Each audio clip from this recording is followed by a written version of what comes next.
Hola, ¿cómo están? Estamos en la entrevista Sur no Sur, Ciencias Sociales y Salud desde el sur de Chile. Bueno, el día de hoy tenemos un gran invitado. El invitado del día de hoy es Andrés Varela Molina. Él es médico, estudió medicina en la Escuela Latinoamericana de Medicina en Cuba. Posteriormente desarrolló un magíster en salud colectiva en la Universidad de los Lagos. Además presenta estudios en terapia neural y en la actualidad se desempeña en distintas funciones dentro del Servicio de Salud Reloncaví, principalmente en funciones clínicas en el programa PRICE y en COSAM Puerto Montt. Bueno, sin más preámbulos, vamos con nuestro invitado. Hola, ¿cómo están? Como les comentaba, estamos con Andrés Varela, ¿cierto? En la entrevista de Sur o no Sur en el día de hoy. Bueno, muy contento de que Andrés nos acompañe. Aparte, con Andrés somos amigos, entonces va a ser muy entretenido poder conversar de algunos tópicos importantes que el Andrés maneja súper, ¿cierto? Y que vamos a poder conversar de ello en extenso el día de hoy. Andrés, ¿cómo estás? Bien, un poquito ansioso, pero es parte del asunto, entiendo yo, pues de la entrevista y este formato novedoso y que de todas maneras hay que, parece que hay que acostumbrarse a esta forma de comunicarnos, así que nada, pues vamos a tratar de que nos salga de lo mejor y las recomendaciones que nos dieron antes de empezar, vamos a tratar de llevarlas como nos lo pidió el editor. Muy bien, Eso. muy bien. Eh, Andrés, bueno, el sello del programa, ¿cierto? Es poder centrarnos en la biografía, en el personaje que hace la ciencia social y la salud del sur. Bajo esa lógica, el conversar contigo resulta súper importante para la comunidad, ¿cierto? De educación, de salud, de ciencias sociales. Descubrir la vuelta que te tuviste que dar en la vida para llegar a ser médico, ¿cierto? Estar en un magíster, ser magíster, ¿cierto? En estos momentos, estar trabajando en el servicio de salud. Bueno, ¿cuál fue la vuelta que don Andrés Varela se tuvo que dar en la vida para llegar a este momento? Cuéntenos un poco. Cuéntole un poco. Yo soy el hijo del Juan y la Eli, mis viejos, a quienes también les mandamos un saludo desde acá. Un saludo. Eh, Soy el mayor de 4 hermanos. Viví en Santiago, de Chile, hasta los 18. Esto viene siendo más o menos el año 98, 99. Y ese año, para poner un poco en contexto también, el 98 fueron unos huracanes en Centroamérica, que hicieron una devastación importante ahí de localidades, población, etcétera. Y Cuba mandó unas misiones médicas a distintos países de Centroamérica, sobre todo, como históricamente lo ha venido haciendo Cuba. Yo, tiempo después me di cuenta que también cuando fue el terremoto del 60, en nuestro país, ese es la primera misión médica que Cuba manda al extranjero de sus médicos, ocurre a propósito del terremoto del 60 en Chile. Entonces Cuba, mira el dato que te sacamos, ¿cierto? A propósito del terremoto del 60 y cosas que a uno le llaman la atención cuando llega acá a Puerto Montt. El Teatro Diego Rivera fue una donación de los mexicanos, ¿cierto? La población Kennedy fue construida en ese periodo, y para quienes han estado en Calbuco y pasan por una localidad cuando uno va llegando, ¿cierto? Que se llama Texas, también fue construida en ese tiempo. Mira, ahí hay unos datos históricos de este lugar que son interesantes a veces de poder compartir también. Entonces, había salido del colegio, en ese tiempo la preaptitud académica, quise estudiar antropología en la Chile, no quedé en la Chile, quedé en Valdivia, y llegado el momento dije, no, ¿sabes qué? Valdivia es muy lejos, estando yo en Santiago, ¿cierto? Y bueno, dije, esperé y vamos a ver qué sucede este año. Y entonces Cuba, el año 99, crea una escuela latinoamericana de medicina, con la intención de, en su país y en la formación de médicos que tienen ellos, poder hacer o poder tomar de los intrincados lugares de la selva, sobre todo centroamericana, de esas comunidades, sobre todo indígenas, jóvenes que fueran estudiantes de medicina, después egresados obviamente, y que reemplazaran a estas misiones médicas. Entonces, así como llega la beca a Chile, en la embajada a través de un proceso de selección que hace este proceso, y yo me termino yendo a estudiar medicina a Cuba el año 99. El 99, del 99 al 2005. Y nada, fue una experiencia repetible. Yo, si tuviera de nuevo en la oportunidad, la volvería a tomar. Yo me acuerdo en su momento era como, bueno, si me voy, si me quedo, lo que gano, lo que pierdo, raya para la suma, ándate nomás. Y como una de las cosas que uno, no sé si frase, dicho, pero también uno se tiene que arrepentir un poco de las cosas que hace, no de las que no hace. Y en ese sentido yo dije, bueno, vamos nomás, pues si total teníamos un futuro y toda una vida por delante y todavía, así que nos fuimos para allá. Y lo que es estudiar medicina primero en Cuba, pero también en una escuela latinoamericana donde todos mis compañeros eran de un país distinto, donde teníamos cada cierto tiempo noches o galas culturales en que, no sé, los nicaragüenses nos mostraban sus bailes, los guatemaltecos su artesanía, etcétera. Fue otra forma también de entender este sur que también nos propone Galeano, ¿cierto? Este nuestro norte del sur, esta Latinoamérica, ¿cierto? Con sus venas abiertas y todo una historia sobre todo bien interesante por poder estar ahí. A nosotros nos tocó en ese tiempo, cuando, para que hagamos historia juntos un poquito, fue cuando el niño balsero, Elian, ¿cierto? Esta familia cubana que sale la madre y se lleva al hijo y fallece en la embarcación, ¿cierto? Y llega a tierra de la Florida, y después el padre que estaba en Cuba lo reclama y dice, él es mi hijo, tiene que estar acá. Y hubo todo un movimiento internacional, ¿cierto?, de este balserito cubano, pero que traduce también toda una realidad que hay en relación a la migración de Cuba a Estados Unidos. Y también para compartir un poquito de historia, si cualquier latinoamericano o cualquier ciudadano del mundo pisa suelo norteamericano, tiene que presentar una visa, tiene que presentar toda una serie de documentación de a qué va, etcétera, etcétera. Pero el que es ciudadano cubano, por el solo hecho de ser ciudadano cubano y una enmienda que tienen, o sea, no sé, no enmienda, pero una ley, permite que gocen de distintos garantías, ¿cierto?, que no tiene cualquier otro migrante que ellos.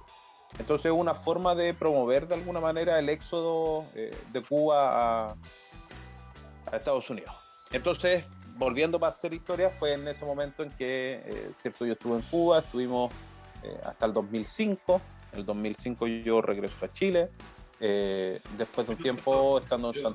Andrés, un poquito, perdón que te interrumpa. Sí, sí. En el estar en Cuba, en el vivir, ¿cierto?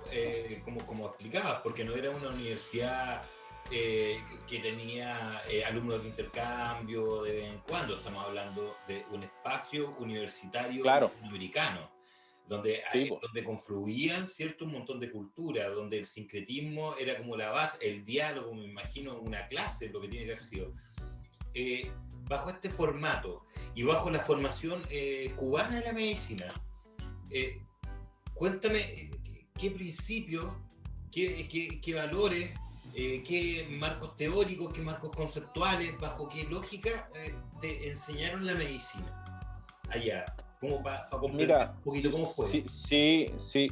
Si bien tiene toda una lógica biomédica y racional en su concepción y en su forma de entender la ciencia médica, tiene yo diría un valor que es compartido por la sociedad cubana, que tiene que ver un poco con la solidaridad, con el humanismo, con esta confianza en la humanidad, con esta esperanza, si se quiere, en que este estado de bienestar físico, psicológico y social es alcanzable. Yo creo que esta ilusión que en algún momento la OMS señala con este estado de salud y qué es la salud, los cubanos tratan de acercarse a ello.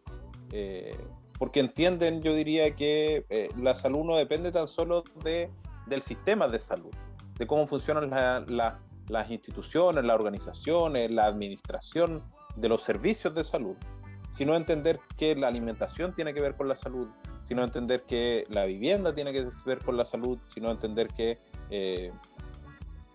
el trabajo tiene que ver con la salud del medio ambiente, etcétera, etcétera, etcétera, tienen una interrelación con la salud. Entonces fue también enterarte de otras lecturas también, de otras concepciones. Como te decía, Galeano fue también ese descubrimiento o esa confirmación de una literatura latinoamericana que también tiene que ver con cómo entender la salud, cómo aproximarse a este fenómeno también. Si bien la biomedicina, ¿cierto?, tiene toda una imposición en relación a usted tiene este diagnóstico, este es su medicamento, su fármaco. En Cuba se dan algunas cosas súper curiosas, y era que, por ejemplo, el paciente llegaba pidiéndole al médico su receta de enalapril porque le correspondía para su hipertensión.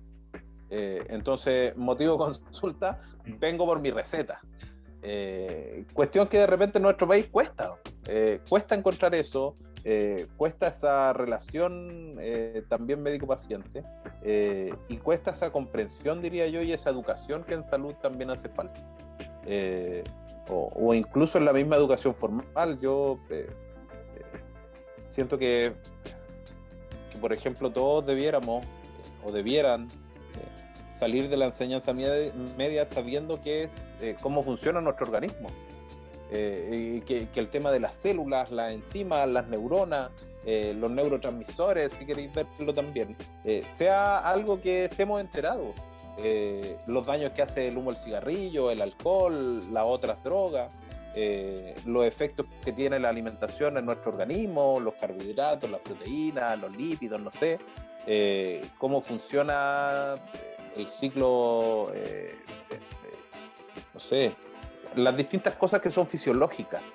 Y yo siento que ahí hay una falencia, y en Cuba uno encuentra una cultura sanitaria, vamos a decirlo así, que es distinta, que es mucho más clara con el proceso de salud-enfermedad individual que está viviendo la persona. O sea, mira, médico, yo necesito que tú hagas esto conmigo. Y era como, ya, veamos qué es lo que hay que hacer. Sí, a veces medio que generaba una suerte de suspicacia, pero también uno entiende y ve en eso una cultura sanitaria que es distinta.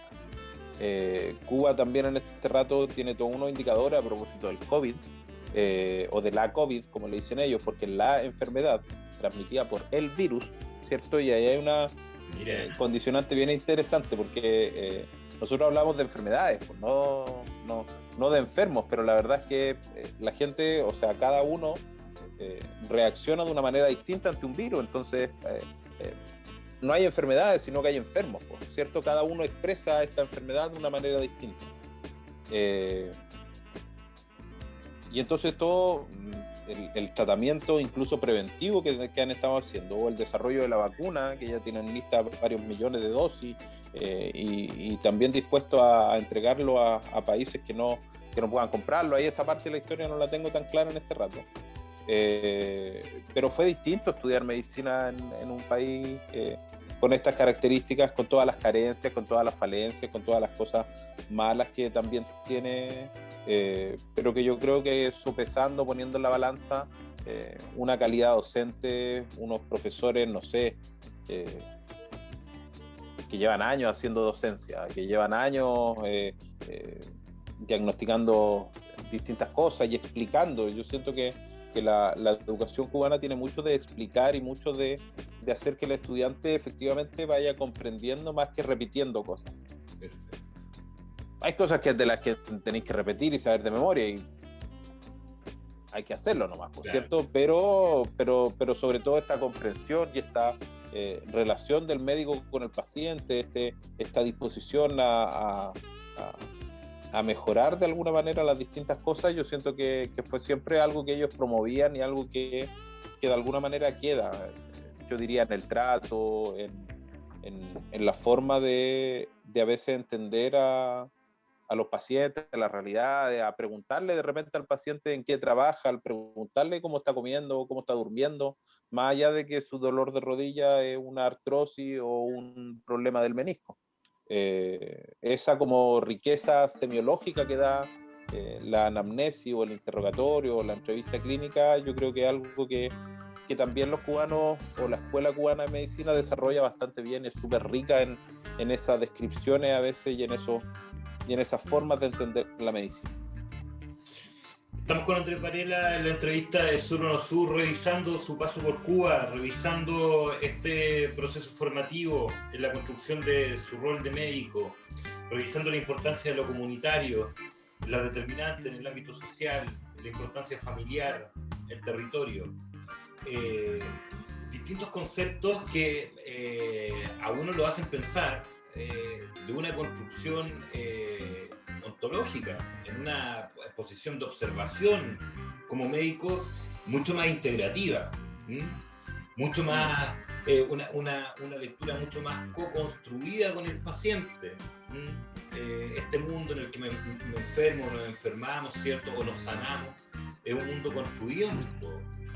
Y desde eso, viendo distintas variables que pueden interferir o potenciar los procesos de salud, me parece muy importante. ¿Qué pasa con esta visión, con este incipiente médico, cierto, que ya empieza a terminar el proceso en la isla? ¿Qué pasa ahí? ¿Cómo va la vida? Y bien, pues,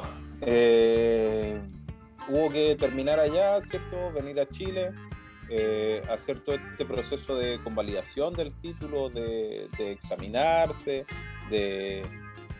en mi caso de demorarme un poco y quizás darme un tiempo para esta situación.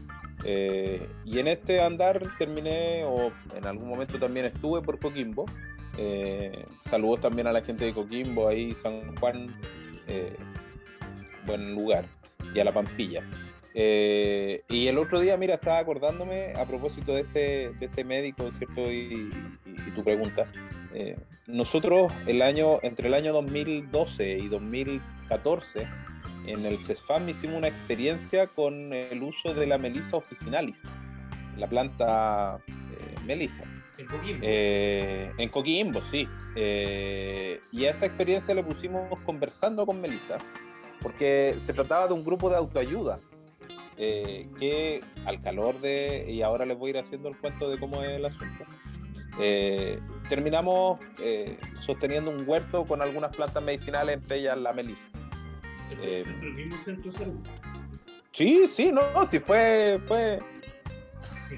estaba yo un día en la tarde, cacha, vamos a hacer anécdota.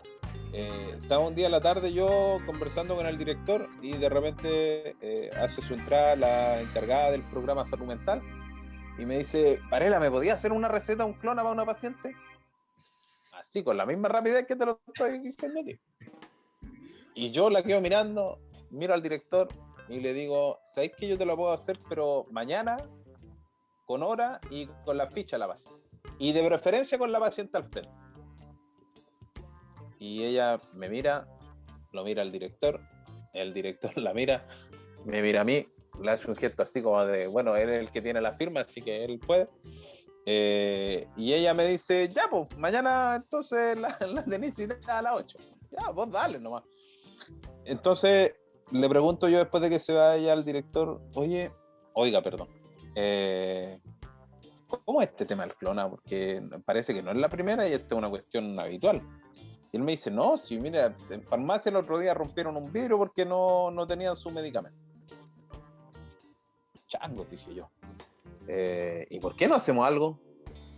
Y él me dijo: bueno, pues dígame usted qué es lo que quiere hacer y vamos viendo qué es lo que se puede ir haciendo. Ya, pues. Y entonces ante ese dilema uno dice: ¿por dónde empiezo? Entonces en ese rato había un psicólogo, bueno, todavía están, un psicólogo y un sociólogo en el consultorio, y con los tres nos dimos la labor de hacer una recopilación, o sea, no una recopilación, sino que le pedimos a farmacia que nos diera el listado de los pacientes que estuvieran durante el último mes retirando alguna benzodiazepina. Y nos pasó un listado, 272 pacientes en octubre del 2012. Y dijimos, bueno, veamos estos 272, qué historia tenemos y hagamos calculamos la muestra, dijimos, ya, mira, con tantas fichas que revisemos podemos... la mayor sorpresa fue que había una de esas que revisamos que era una paciente que llevaba cerca de 10 años con algún tipo de benzodiazepina. Varios pacientes llevaban eso y nos fuimos dando cuenta porque hicimos después una revisión de las fichas de que muchas veces el tratamiento farmacológico para los cuadros depresivos cambiaba y no había ninguna explicación en la ficha de por qué cambiaba. Paciente no toleró este fármaco, paciente se fue, perdió sus medicamentos y se automedicó con esto y le está resultando, no sé qué darle y voy a optar por darle este medicamento, nada, sino que había un cambio de un esquema a otro. Y entonces ante esa situación dijimos, bueno, aquí hay que ver qué hacemos, po. Y en ese rato ya también veníamos haciendo algunos controles grupales dentro del programa de salud cardiovascular, sobre todo con diabéticos descompensados, usando insulina. Y dijimos, bueno, hagamos un grupo, po. Hagamos un grupo de autoayuda y veamos qué resulta y claro, quitemos y veamos este tema del clona, porque lo que fuimos viendo en la ficha, primero, es que la mayoría de las indicaciones de clonazepam, que era la benzodiazepina que más se usa, parece, estaban por los cuadros depresivos. Pero si uno mira la guía clínica del GES, del auge, ¿cierto?, que tiene que ver con depresión, la idea es dejar el tratamiento con benzodiazepina, que es un ansiolítico, un sedante, un tranquilizante, un psicotrópico, pero por un tiempo ajustado, por unas 3 semanas, con esta idea de que el trastorno depresivo tiene algún componente del sueño, de la hiperactividad que se altera, entonces dejando esto se logra recuperar o conciliar el sueño y restablecer.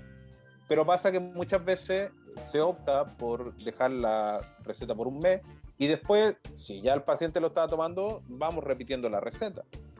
Entonces pasaba eso, porque muchas veces los pacientes se llevaban sus medicamentos, pero no tenían una evolución con médicos, con psicólogos, y solamente se les estaba entregando la receta sin un control tan acucioso, tan preciso con este tema del fármaco. O con esta, como le dijimos en su momento, con esta iatrogenia adictiva, ¿cierto? Sí, el problema era, no es la indicación del clonazepam, no es que no querramos, o no que no, en ese rato, no es que no quisiéramos que la gente tuviera su fármaco, si le corresponde tiene que tenerlo, pero ¿cómo hacemos con esta población que está mostrando un cierto grado de adicción? Cuando hay que hacerle su receta rápido y que hay que hablar con el director para que se haga la receta, o cuando rompen un vidrio en la farmacia. Entonces ahí no es alguien que viene por, no sé, por su fármaco habitual, sino que algo está pasando. Y entonces invitamos a algunas pacientes, sobre todo mujeres, que eran las que más llevaban este tema, y empezamos explicándoles que para nosotros tenían ellas una situación que era un tanto doblemente conflictiva. Primero tenían un fármaco, lo estaban usando, o segundo, ¿cierto? Que le estaba generando un cierto grado de adicción. Y lo que era más importante era que esa condición por la cual se le dejó el fármaco inicialmente, no sabíamos cómo estaba. Entonces, a ese problema inicial que tenían y que alguien dijo, le va a ir bien con esto, teníamos ahora la adicción que se había generado. Entonces, junto con hacer un poco conciencia de este problema, de la historia y de un poco conversar de cómo nos sentíamos, etcétera, etcétera, fuimos haciendo la labor de, con la Melissa Oficinales, de hacer el proceso de, nos encontramos en esa fase del año en que habían flores de melisa, y entonces de las flores sacamos las semillas las tiramos a un almácigo, el almácigo lo tiramos a unos maceteros, los maceteros en algún momento en el lugar que nos encontrábamos, que era un container atrás, al último dentro del consultorio, dijimos, bueno, ¿qué hacemos con estas plantas? Bueno, tirémoslas a la tierra, si total aquí no viene nadie, Y en ese último rincón perdido del consultorio, sin haberle pedido permiso al consejo consultivo, sin haber dicho ninguna gestión, un día limpiamos primero y después hicimos una siembra de plantas medicinales. Y después fue tomando cuerpo este tema del grupo de autoayuda y la melissa y todo el asunto. Logramos también que los colegas no lo indicaran tanto. Logramos que las derivaciones, o cuando el colega decía, mira, ella necesita benzo, nos las mandaba a nosotros, las derivaba con nosotros, y nosotros le decíamos, ya, y aquí está su receta por 3 semanas, listo. Y así fue dándose una dinámica bien entretenida, en que regularmente teníamos estas sesiones. En algún momento tomábamos melissa, pero después los que fuimos siendo más estables en el grupo nos dábamos cuenta que nos daba sueño. Entonces no tomábamos melissa, pues fuimos cambiando de hierbita. Pero la gente que venía como una primera vez, sí le dábamos la melissa. Entonces logramos bajar un poquito, o yo diría hacer un poquito de conciencia y de apostar por una salud mental comunitaria un poco más entretenida, y con este recurso de las plantas medicinales, y con sobre todo la experiencia y la sabiduría que tiene la población, las mujeres sobre todo, en el uso de plantas medicinales. O sea, yo aprendí y aprendí de plantas y de la vida también, porque había muchas historias de sufrimiento, de angustia, de superación, de violencia intrafamiliar, de abuso sexual, de cesantía, de drogadicción. Tú el clona, si no te lo dan en la farmacia, vaya a la feria y lo encontráis. En Santiago hasta arriba, hace tiempo, ¿no? Pero en Santiago hasta arriba la micro te podía encontrar fármacos a veces. Entonces una cultura, cierto, fármaco dependiente o fármaco estimuladora, no sé, ¿cierto? Que todo como que se resuelve con el fármaco. En algún momento yo me acuerdo también, estando en Coquimbo, llegaron unos familiares pidiéndome un fármaco para darle a la mamá porque había fallecido el hijo menor que tenía. Y entonces yo ahí dije, no, pues aquí no podemos. Y yo le dije así a la señora, su hijo, ¿cierto? Sí, se parecía, es que mi hijo, y llanto y todo eso. Y yo le dije, pero ¿usted quiere estar despierta? Sí, pues sí, hay que vestirlo, hay que velarlo, hay que todo el proceso. No le pregunté por el gloriado, pero hasta eso pudiera haber estado presente. Pero un proceso en el que hay que estar y que hay que sentir y que hay que estar.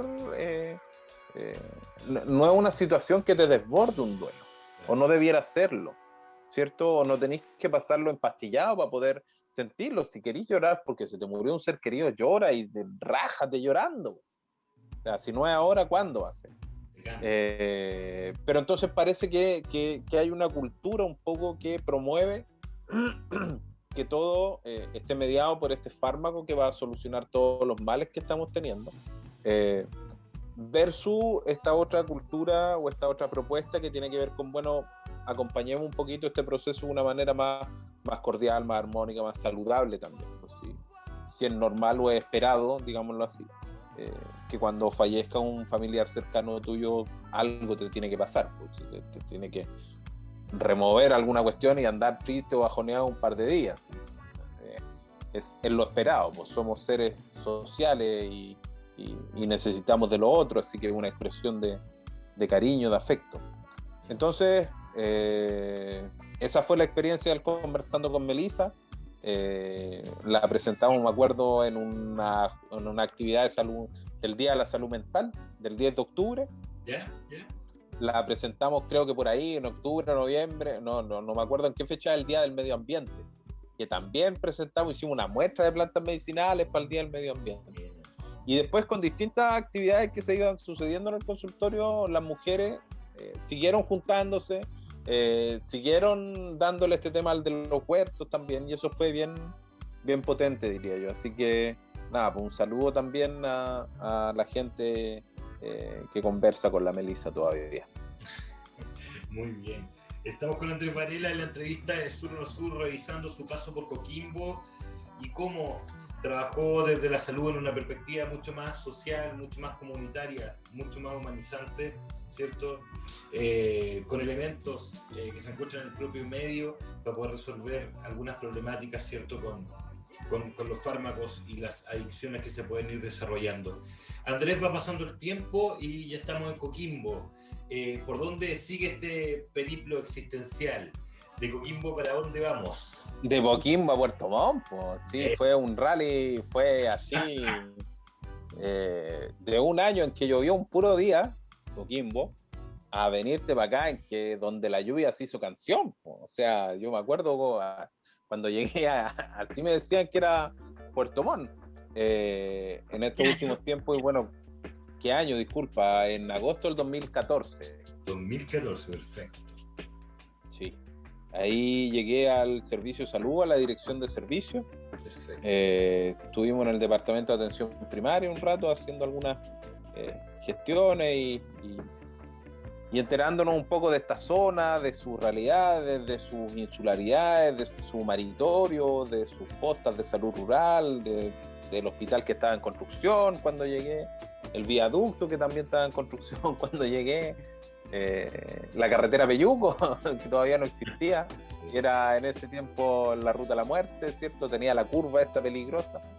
Hace ese tiempo, digamos, volviendo a hacer historia. Y ahí en el servicio tuve un tiempo en atención primaria y después, y ya desde hace 5 años, soy médico general en el PRAIS, el Programa de Reparación y Atención Integral en Salud.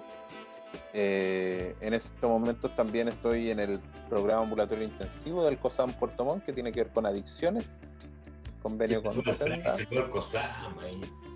¿Cómo? Salud al PRAIS, salud al COSAM. Sí, pues saludo ahí. Y en este rato 11 horas también como referente de medicinas complementarias y alternativas. Estuve un rato también destinado al equipo rural de Calbuco, así que también un saludo para Calbuco y toda la gente que conocimos y que compartimos ahí también. Y eso, y ahí estoy ahora. Ese es mi ¿cómo decirlo? Mis funciones que tengo en el servicio.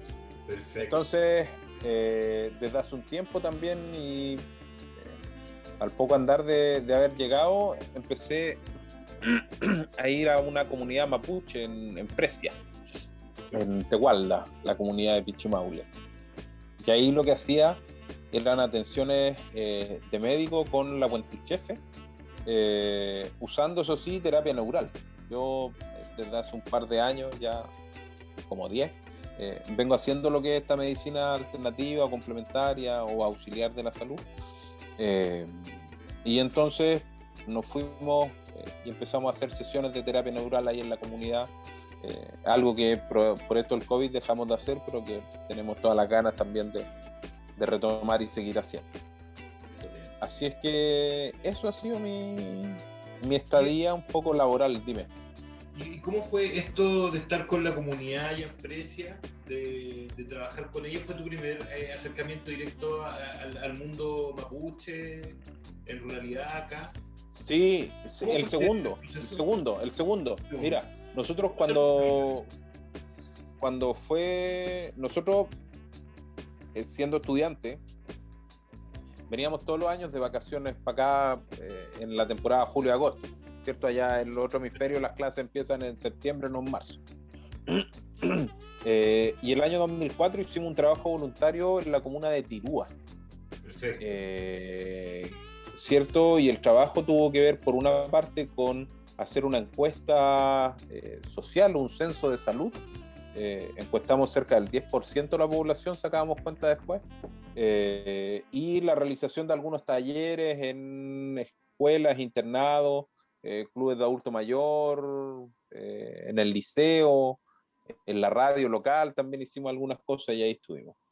Y a propósito de esa experiencia que era en Tirúa, gestionamos con dos docentes, digamos, en Santiago que nos pudieran hacer una suerte de aporte a la cosmovisión, a quienes éramos más wincas, ¿cierto? De esta Y esa fue, digamos, la primera experiencia, con todo lo que significó y toda la buena onda y todo lo que uno aprendió ahí también. Y en Pichimaule, la verdad es que fue, y ha sido, diría yo, no le quiero poner el punto final, una experiencia bien interesante porque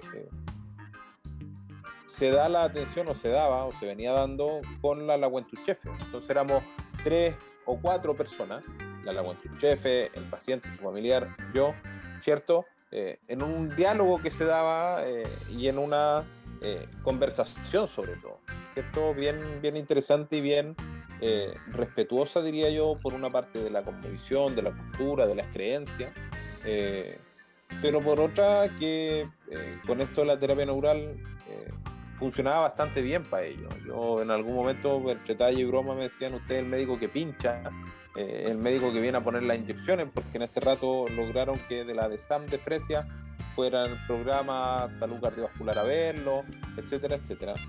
Pero para mí ha tenido que ver primero con que esta separación mente-cuerpo el mapuche no la tiene. No va a su mente separada de su cuerpo, su alma, su espíritu, su fuerza, ¿cierto? Hay toda una expresiones, ¿cierto? Nehuen, etcétera, que yo no domino, pero que me parece que son súper interesantes a la hora de plantearles a ellos de repente el por qué a veces cuando les dolía, te lo cuento así o lo cuento así. Llegó una de las pacientes quejándose por un dolor de hombro. Y ese dolor de hombro que la tenía tan mal. Y empezando a conversar con ella, habían algunas cosas que tenían que ver con su rol de madre en este rato que la venían dando vuelta. Y el lugar de infiltración del anestésico local, que son la terapia neural, fue en una cicatriz de una cesárea que tenía. Y ahí es donde es de repente mágicas, diría yo, para alguna gente las medicinas alternativas, complementarias o integrativas, o como queramos llamarle, o con una racionalidad distinta a las medicinas, finalmente son eso. Y el dolor del hombro desapareció instantáneamente casi para ellos. Entonces, cuando me preguntaban por qué dejaba de doler, yo le decía, es que tiene que ver con que para esta terapia el problema suyo tiene que ver con esta zona que tiene que ver con la cicatriz. Y esa comprensión y esa no separación mente-cuerpo la tenían súper clara y era súper como fácil de entender o fácil de digerir para el paciente, versus a veces otros pacientes que me ha tocado que no son mapuche, que son más huincas, que son como súper,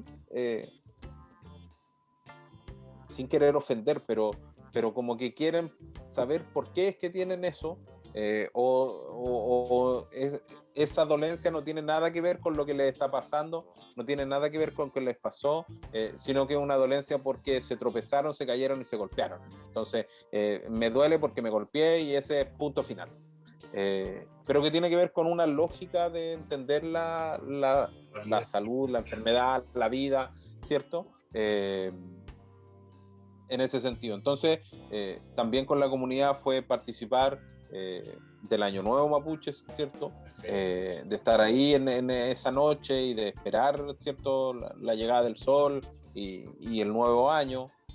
Fue también estar en algunas reuniones de la comunidad y entender su dinámica y su forma de hacer comunidad en este rato. Es una situación que es bien compleja, difícil, pero que así todos siguen haciendo y sigue desarrollándose la cultura. Entonces yo ahí creo que el aporte mío tenía que ver con eso, con reafirmarle un poco en algunas creencias y no ser tan impositivo, por así decirlo. Yo siento que algo que hace la biomedicina es que es muy impositiva, muy, no sé, usted tiene hiperglicemia, le damos hipoglicemiante y listo. Y ahí termina el cuento. La medicina... ¿Cómo? Frenar el ego del experto, digamos. No, pero pero lo otro es que las medicinas de otra racionalidad se preguntan ¿para qué ese organismo está haciendo una hiperglicemia? Claro. O cuál es el sentido que en este rato alguien esté desarrollando una hiperglicemia. Entonces lleva a una entrevista, a una anamnesia, a una historia de vida distinta. Tú como en algún momento le dije a un estudiante, uno no le, que él dijo así, oiga, preguntándole a un paciente, le dice, oiga señora, disculpe lo chismoso, pero usted se ha venido al consultorio, ¿ah? Y yo le dije, espérate, uno no pregunta por chismoso, uno no pregunta para armar cagüines con los pacientes, ni para contar historias. Hay algunas anécdotas que sí son contables, pero uno no pregunta por querer chismosear o cagüinear con los pacientes. Uno tiene un sentido clínico, pero a veces hay algunas formas de preguntar o hay algunas explicaciones a algunos síntomas que son bien dispares para cómo la gente entiende o comprende las enfermedades. Y ahí diría yo que solo falta explicar nomás y solo falta educar y solo falta poner en conocimiento cómo es la fisiología y cómo funciona. Y ahí es una labor de todos, de todas y de todos, así como es de ahora. Eso, no sé para dónde me fui con la pregunta, profesor. Excelente, vamos, excelente con la Hasta me rasco la cabeza, así, ¿no? Bueno, estamos en la entrevista de Sur o No Sur con Andrés Varela, revisando su paso por el sur, revisando su conexión, ¿cierto? Con distintos lugares, con el territorio, con la interculturalidad. Bueno, entendemos que vamos avanzando en el sur y aparece el PRAIS. El PRAIS acá. Hola, PRAIS. Claro, en el servicio de salud. ¿Qué significa llegar a PRAIS? ¿Qué significa leer el sur desde esta institución? ¿Qué significa el tema de la reparación desde lo humano, desde tu perspectiva existencial? Andrés, compártenos. Buena pregunta. Yo creo, y dándole vuelta en este rato a propósito de esta entrevista, que tiene un poco que ver justamente con esta idea inicial de la Escuela Latinoamericana de Medicina, con este compromiso, con este rol, con las comunidades, con esos grupos sociales, por así decirlo, étnicos en algunos casos, ¿cierto?, en Centroamérica, y que de ahí llegaron a estudiar medicina los chicos.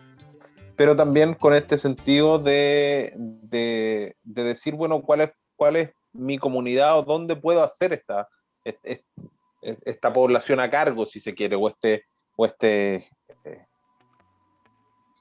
¿cómo llamarlo así? Este nicho, no sé. No sé si me explico bien o quizás me falta, pero ya. Tiene que ver, digo, con esta suerte de entender esta comunidad con este compromiso, con esta postura también desde lo ético en relación a los hechos. Yo tengo la tarjeta, porto, ¿cierto?, ella, y me corresponde el comillas beneficio. Beneficio que, si uno lo mira, es la gratuidad de la atención en el sistema de salud. La reparación en Chile, en términos de salud, tiene que ver con eso, en estos momentos. Entonces, estar en el PRAIS tiene que ver, por una parte, con este compromiso, con esta respuesta, con esta solidaridad, si se quiere, en relación a la profesión. Con esta sensibilidad también con el tema. No es fácil lidiar con algunas cosas, pero de alguna manera me ha tenido bastante contento, grato desde lo clínico, el equipo humano, las compañeras de trabajo, el lugar físico en el que estamos hoy, distintas estrategias o formas de participar que hemos encontrado también en tiempos de pandemia ha sido bastante interesante. Yo siento que la labor de la reparación no debiera ser, y esa es la idea, no es exclusiva del programa PRAIS. La reparación en relación a los hechos que pasaron tiene que ver con toda la sociedad, tiene que ver primero con un reconocimiento de que efectivamente pasaron cosas feas, que no queremos que vuelvan a pasar y que no debieran pasar de nuevo. Pero por otra parte, toda esa lucha por la vida que han tenido, que siguen teniendo. O sea, gente que estuvo detenida, que fue torturada, que hasta el día de hoy no sabe el paradero de sus familiares, que fue despedido de su trabajo sin una causa clara, gente que tuvo que vivir en la clandestinidad. Para hacer un poquito de historia también, esto fue definido como una guerra y tuvimos un estado de excepción constitucional, ¿cierto? Por mucho tiempo, tuvimos toque de queda varios años, tuvimos una censura a la prensa durante en los 80, yo no sé si quienes somos más viejos, uno compraba o tenía acceso a revistas o al mismo periódico, pero de repente habían páginas que venían sin la foto. La fotografía no estaba, y uno estaba claro que era la censura. Entonces vivimos en un país que desde lo cultural parece que la impunidad de alguna manera también se preservó en aras de esta alegría que venía, ¿cierto? Yo diría que el proceso chileno, en comparación a los procesos argentinos que tenemos al lado y que tienen que ver con que efectivamente fueron más respetuosos, diría yo, de la justicia, y Videla tuvo tras las rejas.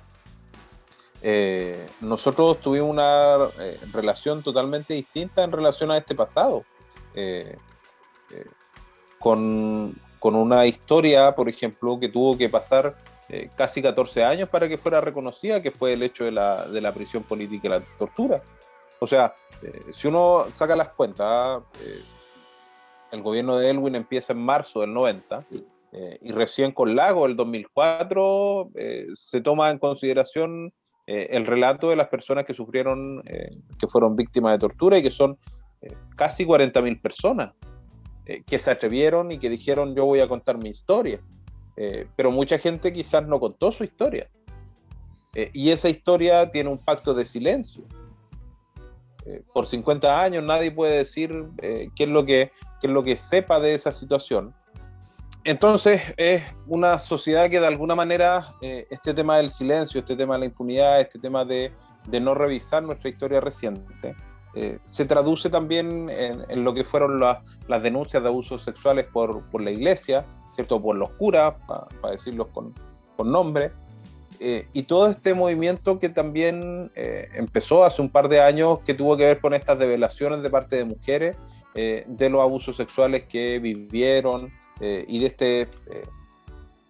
situación que también tiene que ver con la impunidad, pues, tiene que ver con aguantar esto porque parece que es mejor, y con construir de alguna manera una sociedad que parece que reniega un poco de su pasado. Yo creo que si en algún momento tuvieron ideas, posturas o formas de entender la vida que para algunos eran incompatibles con su forma de pensar y de vivir, no debiera ser las armas, no debiera ser la violencia la forma de resolver las cosas. Si algo que nos ha enseñado este virus este último año es que nos necesitamos todos más que nunca, que todos somos importantes y que por alguna razón todos los que estamos aquí necesitamos de los otros. Y cuando digo todas, es todes. Finalmente es esta interrelación humana la que nos va a llevar por un buen camino o por un mal camino, que parece que para allá vamos. Entonces, la idea de esta impunidad, la idea de esta reparación a medias, la idea de esta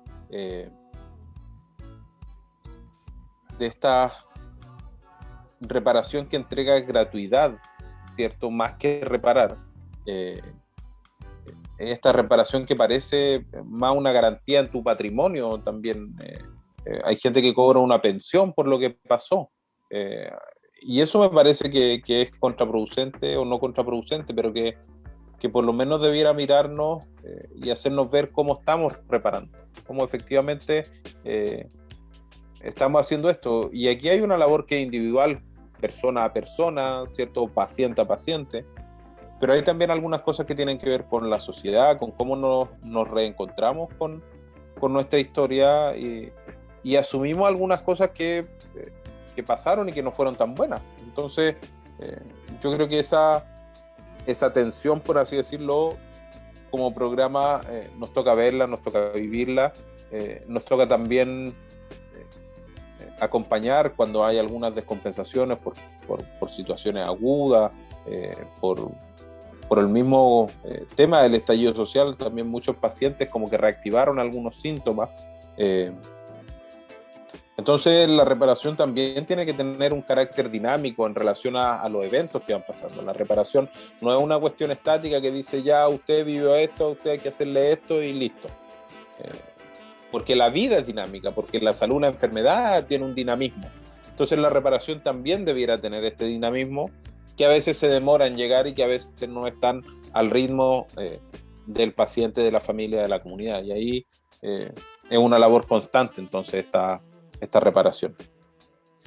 Estamos en la entrevista de Sur o No Sur con Andrés Varela revisando su paso por Price, ¿cierto? En la actualidad acá en el Servicio de Salud de Reloncaví. Viendo el concepto de reparación, entendiéndolo en una perspectiva histórica, la lógica transgeneracional del trauma, la complicación de una historia llena de eventos estresores, ¿cierto? Que envuelve a un grupo importante de chilenos hasta los días de la actualidad. Esta historia también que se transfiere, ¿cierto? Dentro de los distintos grupos familiares.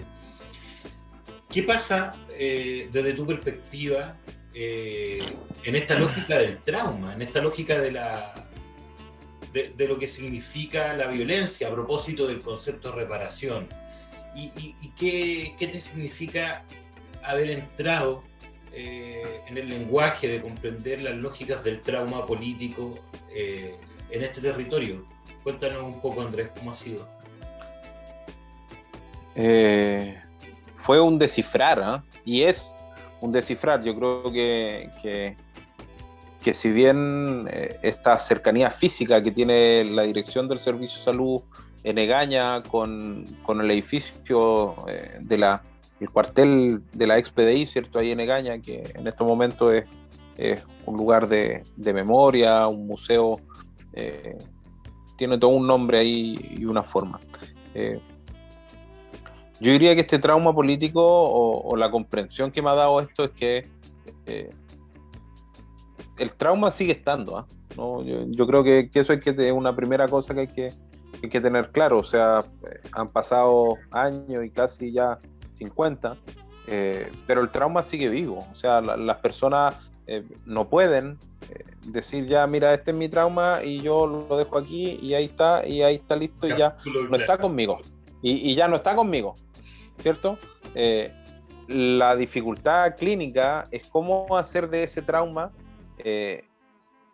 un evento no por equipararlo con otras cosas que se viven, pero de alguna manera darle una connotación que permita decir, bueno, tú viviste este trauma, pero por alguna razón te has vivido en este rato y por alguna razón te queda por vivir todo lo que te queda por vivir. O sea, lo malo que pasaste ya fue, ¿cierto? No es ahora, no es en estos momentos que lo estáis viviendo. Hay algunos temas que tienen que ver con estrés postraumático, que sí tienen unos recuerdos vívidos, sí hay una rumiación y un darle vuelta, etcétera, etcétera. Pero el trauma, ¿cómo lo resignificamos?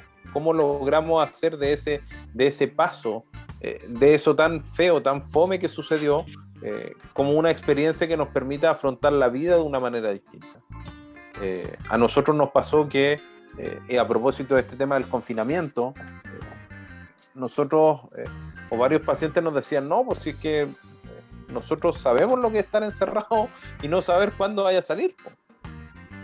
Entonces esa angustia y esa situación que a todo el mundo le parece como y que a todos nos complica, porque finalmente lo que ha puesto en este rato es esta incertidumbre, ¿cierto?, por la vida. Y el trauma político tiene esto también, tiene esta incertidumbre por la vida, este no saber cuándo va a terminar esta cuestión o cómo va a terminar esta cuestión. Entonces tiene algunas equivalencias y que se dan sobre todo que se encuentran en la conversación, en el diálogo, en la anamnesis, ¿cierto? Pero también permite darse cuenta que hay mucho también por hacer en este rato.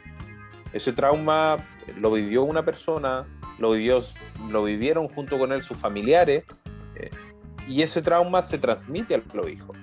Ese trauma no es el mismo trauma, obviamente, no es la misma situación que se transmite, sino el cómo se configura y el cómo quedan algunas o lagunas o preguntas sin poder responder en relación a algunas formas de relacionarse o de comportarse, digámoslo así.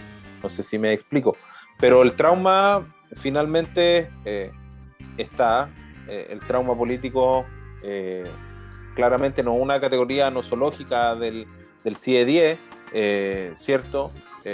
Pero de alguna manera es un hecho que está presente, que se sigue transmitiendo, y que de alguna manera la labor del PRAIS en esto de la reparación tiene que ver también con cómo se da esta reparación en los hijos, en los nietos, en las generaciones más nuevas que están llegando.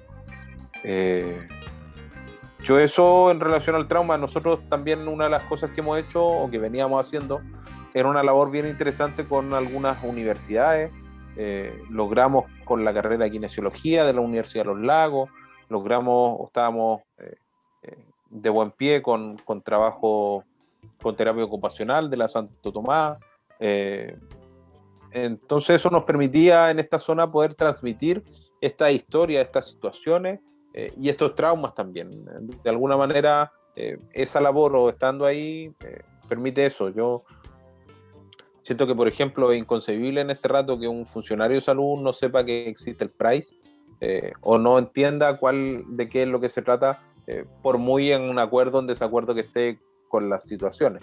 Pero lo otro es que el PRAIS es una experiencia única a nivel mundial. Entonces, no hay otro Estado que haya dicho, mira, cuando el Estado haya cometido hechos de violencia y haya cometido atropello a los derechos humanos por sus funcionarios, ¿cierto? Lo que vamos a hacer es que vamos a crear un programa de salud que tienda o que tenda a la reparación de esto. Ningún otro Estado lo ha hecho. Hay experiencia en que hay oficinas, hay unidades, hay apoyos sociales, hay distintas formas de entender esto, esta reparación. Pero lo estructurado como tenemos nosotros no hay otro.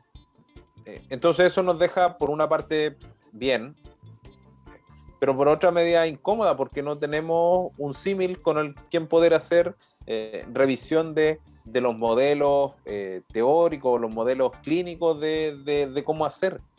No tenemos una supervisión clínica, no tenemos un comentar los casos, no tenemos como interequipos, pues nosotros, ¿cierto? Los PRAIS funcionamos al alero de los servicios de salud. Son 29 servicios de salud en todo Chile. Pero hay 35 equipos PRAIS, hay algunos servicios que tienen más de un equipo trabajando. Entonces, esa conversación entre los 35 equipos no se ha dado tanto. Ahora, en el último tiempo, hay un ejercicio y una revisión estructural del programa de todas maneras, que ha permitido, y aquí sí conversar con otro equipo, sí enterarnos de algunas cosas, pero no en la profundidad de lo que es una supervisión clínica. Entonces ahí hay algunas cosas como que cuesta hacer. No hemos tenido mucho tiempo como programa para poder sistematizar, para poder dar cuenta, para poder publicar algunas cosas incluso. Y eso es algo que también estamos subsanando, que se está subsanando en este último rato, así que también esperamos ese trabajo descriptivo, ¿cierto? O analítico de un poco de nuestra población, poder entenderlo. El grueso de la población PRAIS en este rato, al menos en Puerto Montt, tiene sobre 50 años, que son los 50 años que tenemos de historia, y es una población que va a seguir, o sea, que en 10 años más va a tener 60 años, y que en 20 años más va a tener 70 años. Entonces, el otro desafío es cómo estos temas del envejecimiento saludable, poder tener ese asidero y poder promover salud más que tener un control de sus patologías y de sus enfermedades.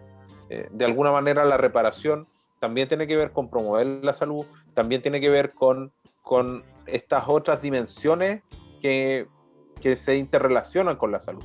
La educación, el trabajo, el agua, las pensiones, la alimentación, el transporte, etcétera, etcétera.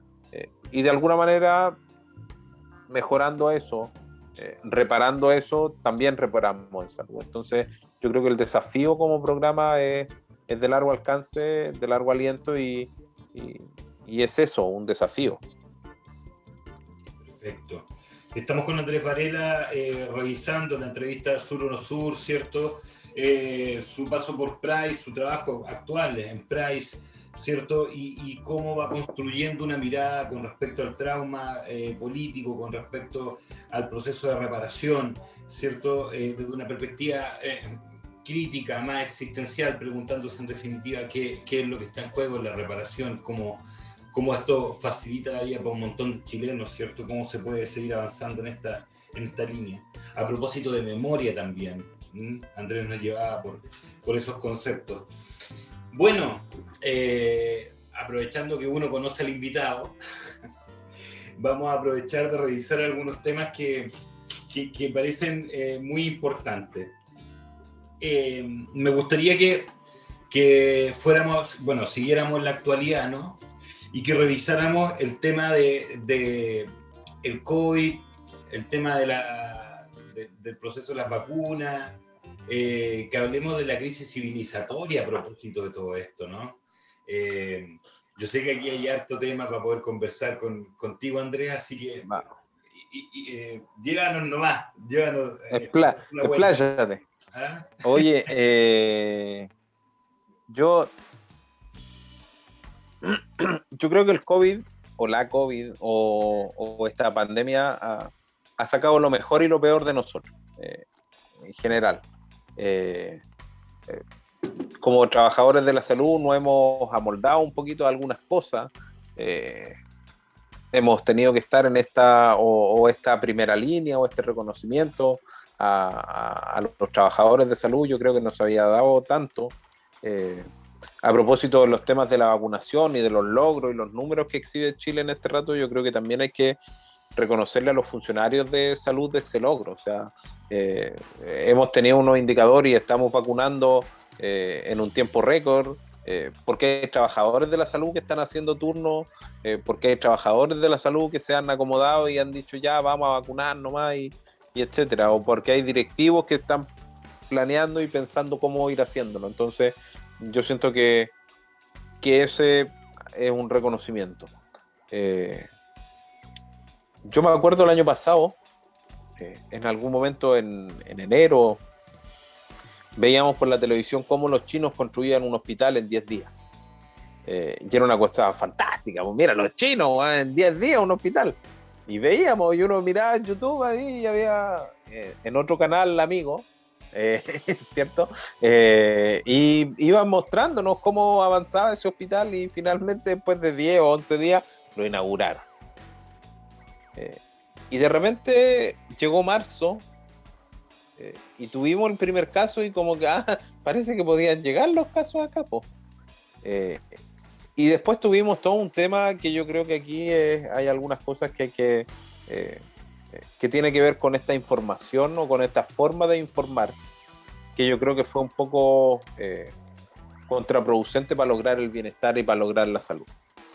Yo creo que hay una cosa que no se ha dicho a propósito de la infección viral, y es que si nuestro sistema inmune está lo más óptimo, va a responder de una buena manera a una infección por un virus, a una infestación, si se cree. No hay para qué desarrollar la infección, sino este contacto entre el virus, agente patógeno, y uno, el huésped.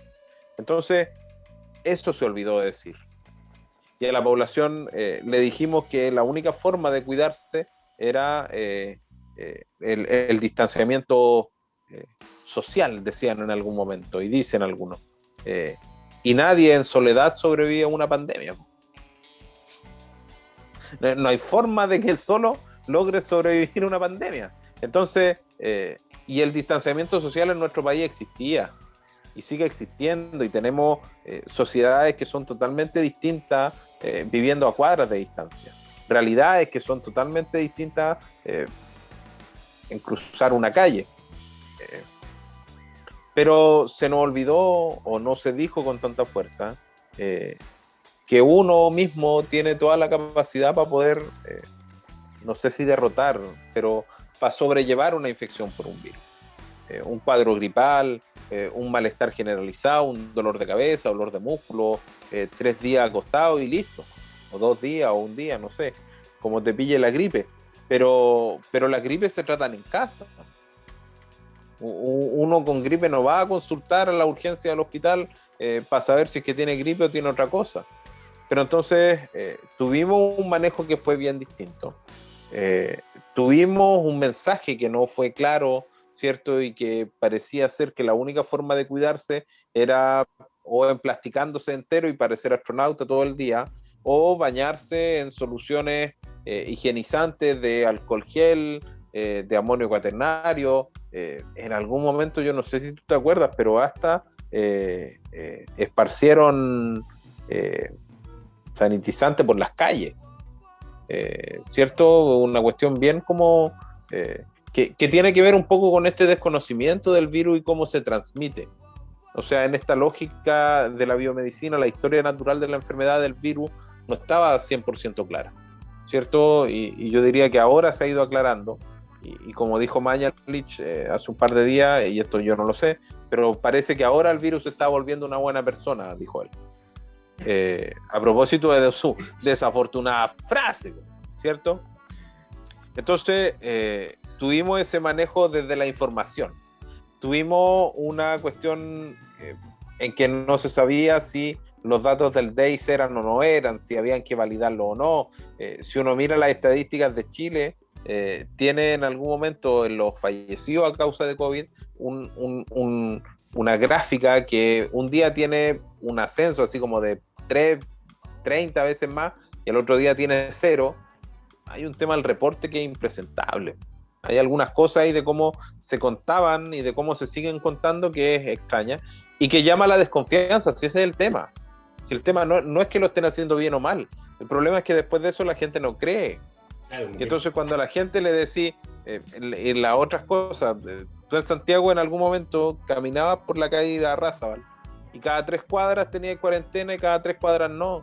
Entonces era una cuestión que cuarentenas dinámicas y en algún momento estamos hablando del manejo de la pandemia, ¿cierto?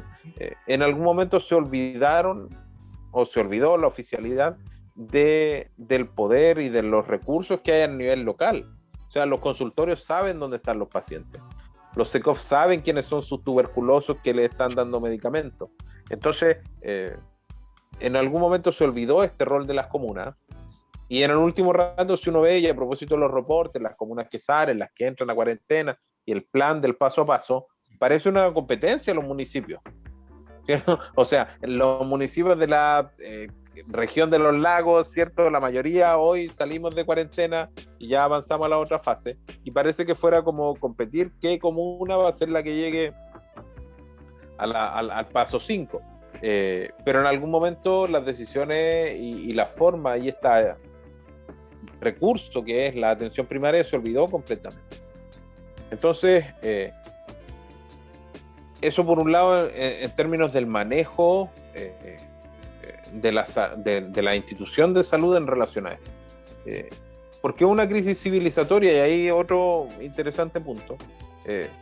Porque de alguna manera este tema de que este virus que empieza al parecer en un murciélago y se transmite al hombre, ¿cierto? Nos pone primero con un medio ambiente que está siendo distinto.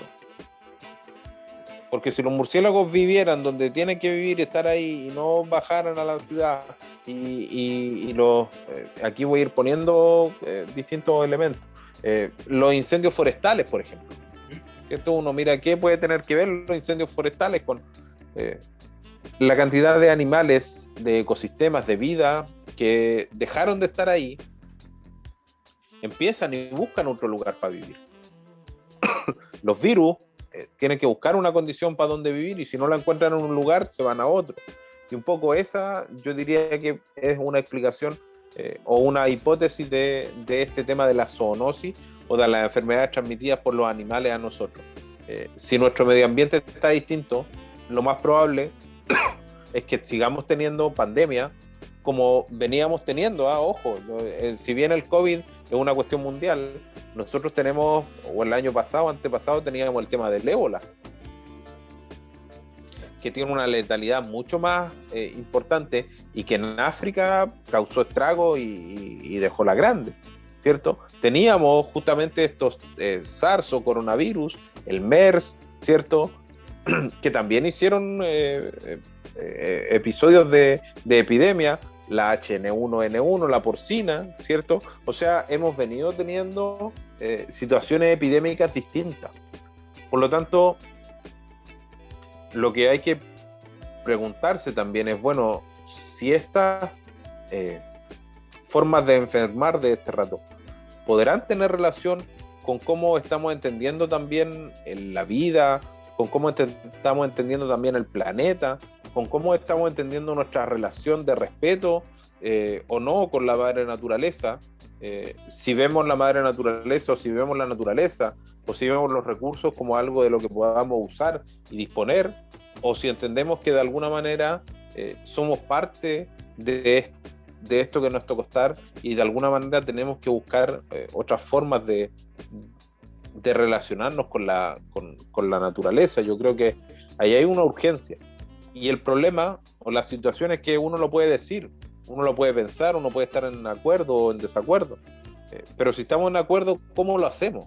Yo creo que la gran interrogante es un poco esa, el cómo se hace, el ya, bueno, sí, estamos de acuerdo en eso, pero ¿cómo lo hago? ¿Apago todas las luces de mi casa, entonces no prendo las luces, o me desconecto de todo y no contesto?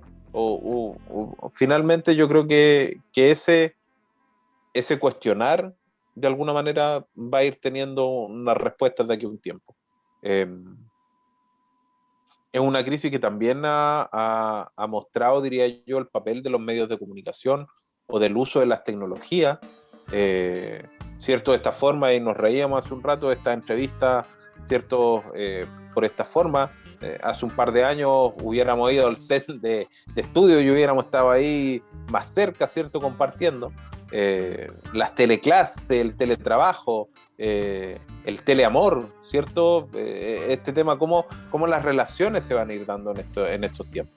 Entonces yo creo que ahí también hay un papel importante de hacia dónde van las tecnologías, las comunicaciones, la informática, en este sentido de si somos efectivamente, si queremos comunicarnos y qué es lo que queremos comunicar. Yo creo que ahí hay algo que es un poco también interesante, y que desde la psicología también ustedes tienen mucho que aportar, creo yo, en esta transformación, ¿cierto? Un poco de la mente en este rato. Yo una vez escuchaba a una pediatra, y hay estudios, cuando los niños empiezan a crecer y uno les pasa un celular o una tablet porque los permite tener callados y no jugar, uno está haciendo que desarrollen sobre todo estos centímetros cuadrados, ¿cierto? Se relacionan con el mundo, y el niño ya no sabe cómo es la tierra mojada, por ejemplo, no sabe la textura del barro, de la arcilla o de la roca, no sé, ¿cierto? Y esas son señales o son relaciones o son formas de madurar nuestro sistema nervioso.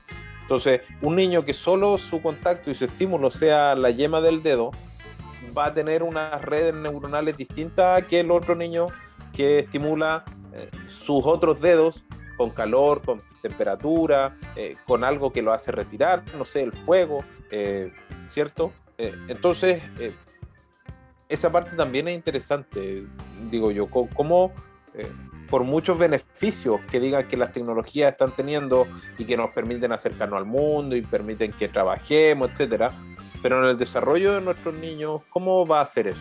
¿Cómo va a afectar eso? Yo creo que ahí hay una duda bien interesante, y que ojalá que no sea tan nefasta la respuesta. Ese importante. Estamos con Andrés Varela en la entrevista de Sur o No Sur, revisando, ¿cierto?, conceptos con respecto al COVID, ideas con respecto al COVID, con respecto a la crisis civilizatoria, ¿cierto?, en la actualidad, en el momento contemporáneo.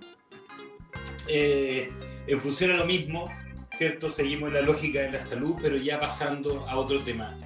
Lo quiero conectar con lo que hablabas del medio ambiente, ¿cierto?, con cómo uno es parte también de una relación con una totalidad, y en los actos de sanación evidentemente esto se expresa, más cuando lo llevamos a planos de interculturalidad. Bueno, en función a eso, me parece importante que podamos hablar de medicinas alternativas y dolor, a propósito de la reparación, a propósito de incluir distintas perspectivas o actos de sanación, ¿cierto?, en el proceso de salud o enfermedad con los pacientes.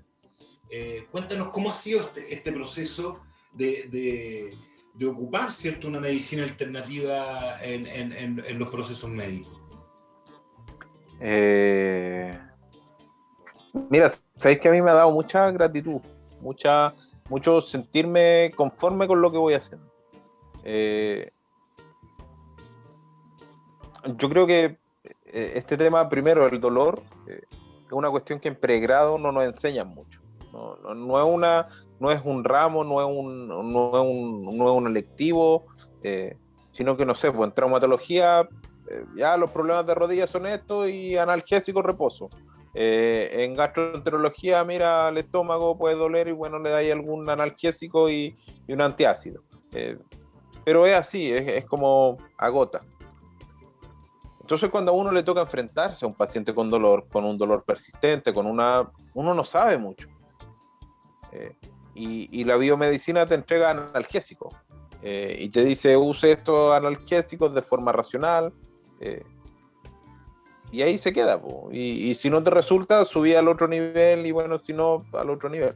El problema es que en esa subida de niveles que propone la OMS para el tratamiento del dolor, nos quedamos por los fármacos que hay solo en un nivel primario. No tenemos acceso a más fármacos que nos permitan hacer o cumplir esta suerte de escalones que señala la OMS OPS. Versus la gracia, diría yo, que tienen las medicinas alternativas de situarse en una situación distinta, entender el dolor crónico, el dolor persistente como una señal, como un semáforo en amarillo, por así decirlo, ¿cierto? El dolor no debiera ser permanente, el dolor debiera en algún momento detenerse, debiera cambiar, y tenemos un conocimiento de las ciencias, de las técnicas, que no debiéramos tener personas con un dolor crónico, o sea, tratamiento hay, digo, ¿cierto? La gracia que tienen de nuevo las medicinas alternativas es que al tener otra racionalidad y al buscar no la causa-efecto, sino a poder comprender un poco más el fenómeno que está pasando, tiene muchas posibilidades también de recuperación, de sanación, de reparación. No se centra tan solo en el órgano enfermo, ¿cierto? No es un problema de que ya yo vengo por artrosis de rodilla y bueno, veamos rodilla y hagamos la acupuntura, si lo queréis ver, a esa rodilla. Tú no le hacías acupuntura a la rodilla, tú le hacías a la acupuntura a la persona que viene con un dolor en su rodilla. Entonces, esa racionalidad y esa forma de entender permite primero que el paciente también se haga cargo o se haga parte del tratamiento, porque tiene que ir reportando, porque tiene que ir diciendo, porque hay algunas recomendaciones que se dan en cuanto a dieta, ejercicio, sueño, etcétera, agua sobre todo, por ejemplo, hidratarse, y hace que hablemos desde la medicina alternativa de una cuestión que se llama la salutogénesis, que es qué es lo que nos mantiene sanos, cómo es que promovemos salud. Entonces, ahí ya hay algunas distinciones que a mí me parecen que desde lo teórico van dando un resultado distinto. Si a eso le sumamos una práctica también y una respuesta del paciente y una motivación de alguna manera a querer o a asumir esta condición de dolor, pero no como permanente, no como constante, no como una condena. Yo creo que hay más posibilidades también de sanación, de reparación y de alivio. Yo siento eso, o sea, las medicinas alternativas quizás no son la solución para el dolor. Quizás la gente siga teniendo dolor incluso usándola, pero tienen también una validación de alguna manera distinta. Hay gente que ya se cansó de tomar fármacos. Hay gente que dice, no, si yo ya he probado con todo y a mí nada me sirve. Entonces, cuando la gente llega o tiene esta condición, uno dice, ¿cuánto maltrato hay detrás también? Un maltrato en el sentido de un maltratamiento, eh, ¿cierto? Pero que de alguna manera no. Yo diría que la biomedicina olvidó el sentir, olvidó el padecer, olvidó el sentimiento. Entonces, al olvidar eso, que es parte importante de nuestra vida, es como que está la pata coja constantemente. Claro, Y no es que esté mal, sino que está coja nomás, claro. ¿cierto? Tenéis que estar claro para dónde cojea, cómo cojea, y el secretito chileno, no sé, latino, de ponerle algo en una patita para que no cojee, ¿cierto? Eh, pero va a seguir estando coja también. Entonces, esas explicaciones, esas comprensiones de fenómenos, la biomedicina versus este otro paradigma nos llevan también por caminos distintos, por caminos complementarios que se juntan y van juntos y debieran transitar así, pero también a veces con una suerte de enemistad, rivalidad, que ahí yo creo que nos confundimos un poquito en de qué se tratan las dos formas de ver el asunto. Mm. Cuando debiera ser una perspectiva complementaria, digamos, debieran ser como saberes que confluyen en función de la humanidad. Sí, hay un término que es de medicinas integrativas, que yo creo que ese tiene bastante más sentido, eh, pero que así todo, en pregrado tampoco estamos enseñando tanto. Eh, y no que yo quiera que todos los médicos fueran acupunturistas u homeópatas, pero es que uno debiera saber que existe y que está y que es una posibilidad y algo que en la mayoría de los casos funciona, pero las cirugías en la mayoría de los casos también funcionan. O sea, hay gente que se opera y sigue con dolor. eh, Hay gente que se opera pensando que se va a recuperar de todo y al final no. Hay otra que sí, que se recupera y anda fantástico. Pero, pero de alguna manera la biomedicina y esto que te comentaba, olvidó el sentir, olvidó la esencia, en este como separar y concentrarnos en esto que está pasando. El otro no nos importó, salvo su órgano afectado y cómo lo reparamos nomás, o cómo lo arreglamos, ¿cierto? Eh, y ahí yo creo que las medicinas alternativas ofrecen y a mí me dejan más conforme, porque lo otro es que yo la sesión de terapia neural, digamos, es una infiltración de un medicamento, entonces hay un acto de pinchar, de infiltrar, ¿cierto? Y uno ve la respuesta en ese momento. Entonces, yo te puedo dejar a ti un esquema analgésico con unos analgésicos fantásticos, pero yo te dejo la receta y me olvido de ti, pues no sé cómo te fue. En cambio, con esto sí te deja una relación distinta con la persona y uno lo ve irse de una manera distinta. O la persona te dice, me voy distinto. ¿Cachai? Entonces, ahí para mí también son pequeñas como alegrías o satisfacciones, eh, pero que permiten también que los pacientes expliquen, se explayen y aprender uno de los pacientes. Y eso yo creo que también es esa postura de, de no imponer de repente algunas cosas. Yo siento que la biomedicina, lo otro que tiene esta imposición casi enfermiza o enfermológica de qué es lo que se tiene que hacer. Eh, Versus este respeto a la vida y lo otro que me ha enseñado este tema de la medicina alternativa y la terapia neural en particular, este tema también con la muerte, con el duelo, con el morir, con el buen morir. De alguna manera, y hoy día lo comentábamos con una paciente, uno no espera que un ser querido se muera, pero cuando se muere hay que llorarlo, pues, y hay que estar triste, y hay que acordarse de él cuando suena una canción, y hay que de repente preparar el plato que le gustaba y acordarnos de que era el plato que le gustaba. Pero hoy nos podemos morir. Hoy día yo me puedo morir, hoy día tú te puedes morir. Quienes nos están escuchando se pueden morir hoy, y no es que sea un fatalista ni quiera que todos estemos, no, sino que justamente eso nos hace acordarnos de que tenemos una vida que es fantástica, que en estos momentos que estamos aquí conversando nosotros y nuestros radio escuchas, no, que son youtubers adictos, no sé cómo decirles, están sucediendo millones de reacciones químicas enzimáticas que nos mantienen con vida. O sea, agradecer que estamos con vida, que podemos compartir, que podemos reír, que podemos estar aquí, es algo que también, cuando uno tiene este tema de la muerte más cerca o más, como dice Gómez Cay, un colega, hay que bailar con la muerte para disfrutar la vida. Hay que tenerla aquí presente con nosotros. Porque si no, de repente viene y se va y quedamos mal cuando viene y se va. En cambio, si está aquí, o como dice don Juan, la muerte hay que tenerla ahí a tu mano izquierda, y de repente cuando te estáis mandando cagadas, mirarla ahí, bueno, está ahí, no está ahí, ya listo. Pero cuando esté ahí la muerte, te avisamos, te dijimos que iba a estar al lado tuyo.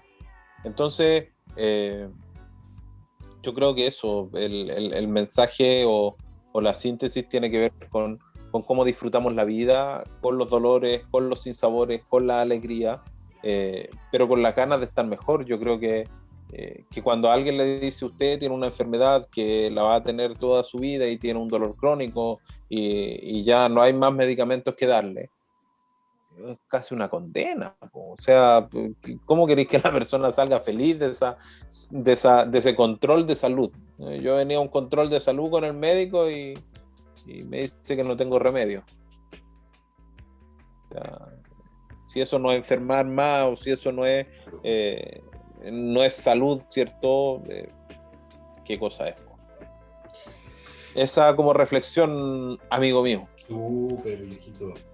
Estamos en la entrevista Sur o No Sur con Andrés Varela, revisando, ¿cierto?, su impresión sobre las medicinas alternativas y cómo se da el proceso en su aplicación, cómo ha sido para él experiencialmente, existencialmente, trabajar desde esta perspectiva, una perspectiva mucho más ampliada en la observación, una perspectiva mucho más ampliada, ¿cierto?, en el hacer también de los actos de sanación. Bueno, Andrés, ya enfrentando la última parte de la entrevista, darte las gracias por todo tu saber entregado, por todos los conocimientos, por esta grata conversación que yo sé que los alumnos, ¿cierto?, y la gente de salud, de la ciencia estudiantes, ¿cierto?, de la ciencia social y salud del sur lo van a disfrutar mucho. Ya terminando, me gustaría tal vez una última reflexión, palabra al cierre, algo a lo que te quieras referir, Andrés. Mira, yo había buscado esto y lo encontré hace un rato. Voy a citar a la Esperanza Cerón Villaquirán, que es una médica cirujana de la Universidad del Cauca en Colombia. Perfecto. Dice, cuando hablamos de ecología, solemos pensar que se trata de lo que está afuera. Los humanos, en algún momento, en el desarrollo del capitalismo, empezamos a creer que la naturaleza está por fuera de nosotros. Y lo que es peor, que somos los reyes y seres superiores. Esta crisis nos está mostrando que dependemos, como ningún otro ser, de la madre natura. Y que casi todo el desastre es responsabilidad de un modelo de desarrollo desgarrador. Pero existe una ecología interior, sí, adentro de nuestro cuerpo. De hecho, nuestra anatomía, funcionamiento y hasta pensamiento dependen de la armonía de nuestras células humanas, que han coevolucionado en una sinergia con millones de bacterias y virus que conviven juntos. Yo creo que es eso, que justamente esta ecología o esta forma de entender la vida es la que tiene que ser un poco más respetuosa de las distintas formas de entenderla. No porque yo crea o no porque me dijeron una cosa, eso va a ser. No porque, ¿cierto? Todo este potencial que tenemos nosotros de sanación, de curación, nuestra fisiología está hecha para estar mejor. Y como también decía una colega, nosotros enfermamos para no morir. Y entonces de alguna manera los organismos tienen que enfermar también, pero también tienen que recuperarse. Entonces esa recuperación parte, o es importante la persona, ¿cierto? Quien está sufriendo, quien está padeciendo. Y un poco el mensaje, si uno piensa en positivo, las cosas resultan en positivo. Si uno quiere estar mejor de salud, va a estar mejor de salud. Y esta que es una crisis que nos tiene a todos agarrados de los huevos, de los ovarios, nos tiene que soltar de a poquito, pero para eso hay que crecer los huevos y crecer los ovarios, y enfrentarse y superar nuestros miedos, y creernos que vamos a salir de esto. O sea, yo sé que en este tiempo quizás mucha gente lo ha pasado muy mal, mucha gente ha perdido seres queridos, mucha gente no sabe cómo va a terminar su mes, y mucha gente sufre sabiendo si es que puede tener el virus o no, etcétera. Pero yo diría que si seguimos y si estamos aquí, el mensaje tiene que ser un mensaje de salud, de vida, de esperanza, de solidaridad. Así que con eso me quedo. Súper. Bueno, en lo personal, como amigo, te sabe cuánto lo quiero, y estas conversaciones que hemos tenido dándonos vuelta a carnero en temas, ¿cierto? Noches enteras, da gusto. Esto no es nada. Da gusto poder colocarlo en un... Vamos a hacer un live en algún momento. Vamos a hacer un live. Aquí se pero lo en la... primero. Claro. No, así que darte las gracias. Y yo sé que para los estudiantes va a ser súper importante poder escuchar este tipo de opiniones, y que no todo es tan blanco y no todo es tan negro, ¿cierto? No, la lógica binaria es la que nos hicieron creer que era la causa y efecto, el alfa y el omega. Parece que no es tan así cuando tratamos de darle sentido a las cosas. Y de eso no escapa la salud, de eso no escapa la ciencia social. Así que darte las gracias. Un abrazo grande, hermano, un beso grande. Usted sabe cuánto lo quiero. Qué bueno haber podido tener esta entrevista. Yo tenía ganas de poder conversar con ustedes, ¿cierto? Así que muchas gracias y todo el Nehuen. Y a ustedes también, muchas gracias por acompañarnos en el canal, por acompañarnos con su presencia, por revisar nuestros videos, nuestras entrevistas que constantemente... Denle like. Tienen que darle like, ¿cierto? Y suscribirse like. Acá en el canal. Recuerden, esto es Sur o No Sur, Ciencia Social y Salud desde el sur de Chile. Un abrazo grande, saludos, que estén muy bien. Saludos, Andrés. Chao. Nos vemos. Chao, Carlitos. Saludos ahí, que estén bien. Igual. Chao. Chao, cuídense. Chao.